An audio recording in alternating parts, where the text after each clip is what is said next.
बिस्मिल्लाहिर्रहमानिर्रहीम।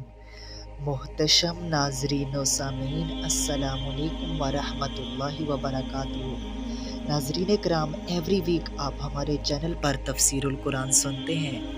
अल्लाह ताला के फ़ज़ल व करम से हमने सूरह बकरा की फर्स्ट 227 आयत पर बात कर ली थी, और आज के इस प्रोग्राम में हम सूरह बकरा की वर्स 228 पर बात करेंगे। तो आइए बिना टाइम वेस्ट किए अपने इस मुनफरिद से मौजू की जानिब बढ़ते हैं। नाज़रीन कराम, बात कीजिए सूरह बकरा की 228 आयत पर, तो इसमें कुछ इस तरह से कुछ इद्दत की टाइप्स पर डिस्कशन की जा रही है। तो आइए इसी आयत को हम डिस्कस करते हैं। नाज़रीन कराम, आयत में फरमाया जा रहा है कि वो औरतें जो डाइवोर्स्ड वुमेन्स हैं, जो मुतल्लका औरतें हैं, उनकी जो इद्दत है वो 3 मेंस्ट्रुएशन पीरियड्स तक है, यानी कि जब उन्हें 3 हैज़ आ जाएं तो उनकी इद्दत मुकम्मल होगी। अब नाज़रीन इकराम, याद रखिए कि इस लॉ में, इस हुक्म में उन औरतों का शुमार नहीं होता जिनके साथ सेक्सुअल रिलेशनशिप भी कायम ना हुआ हो, या जो औरतें प्रेग्नेंट हों, या जो औरतें इमैच्योर होने की वजह से, कम उम्र होने की वजह से, नाबालिग होने की वजह से जिन्हें पीरियड्स ना आते हों, या वो औरतें जो बूढ़ी हो चुकी हों और उन्हें पीरियड्स ना आते हों। इस हुक्म में वो औरतें शामिल नहीं। इस हुक्म में सिर्फ वही औरतें शामिल हैं जिन्होंने सेक्सुअल रिलेशनशिप कायम कर लिया हो, जो मैच्योर भी हो, जो प्रेग्नेंट भी ना हो। उनकी इद्दत 3 मेंस्ट्रुएशन पीरियड्स तक, 3 हैज़ तक है।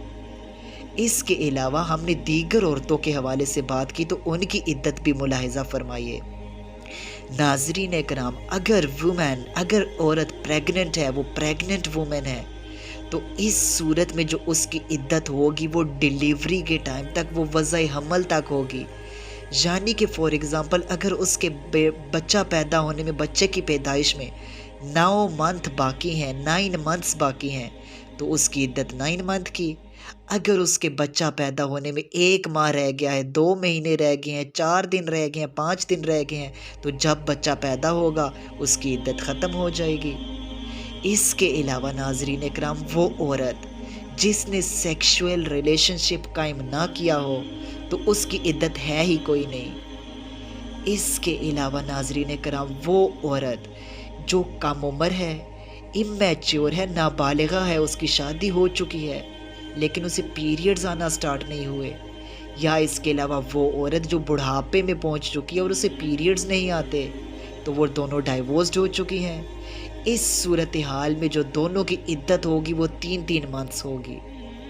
नाज़रीन कराम, इसके बाद आप इसी आयत के उर्दू तर्जमे पर अगर गौर करते हैं, तो फरमाया जा रहा है कि और उनके लिए हलाल नहीं कि वो जो उनके रहम में अल्लाह ने पैदा कर रखा है वो उसको छुपाएं, अगर वो आखिरत पर ईमान रखते हैं।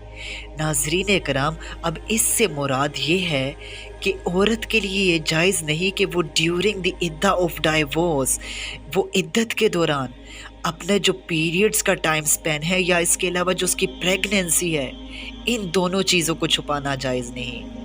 नाज़रीन कराम, अगर इस सूरत में औरत चाहती है कि वो जल्द से जल्द हस्बैंड से रुजू कर ले, तो उसको एक बार पीरियड्स हुए हैं लेकिन वो हस्बैंड को कहती है कि मुझे 3 बार पीरियड्स हो चुके हैं, अब उसका मकसद है कि जल्द से जल्द रुजू किया जाए, ये सरासर गलत है।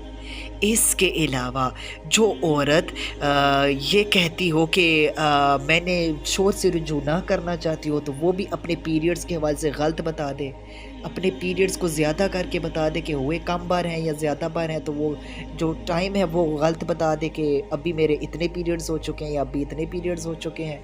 ये चीज़ गलत है, छुपाना बिल्कुल दुरुस्त नहीं। एग्जैक्ट टाइम हमें बताना है, एग्जैक्ट टाइम हमें इसका नोट रखना है। और इसके अलावा स्पेशली ड्यूरिंग इद्दा प्रेगनेंसी छुपाना भी जायज़ नहीं है, क्योंकि अगर आप प्रेगनेंसी छुपाते हैं, आपकी दूसरी जगह शादी हो जाती है, जो आपका नस्ब है, जो आपके पेट में आपका बच्चा पल रहा है, इसका जो नस्ब है उसमें मसले खड़े हो सकते हैं। नाज़रीन करम, एक बात और याद रखिए कि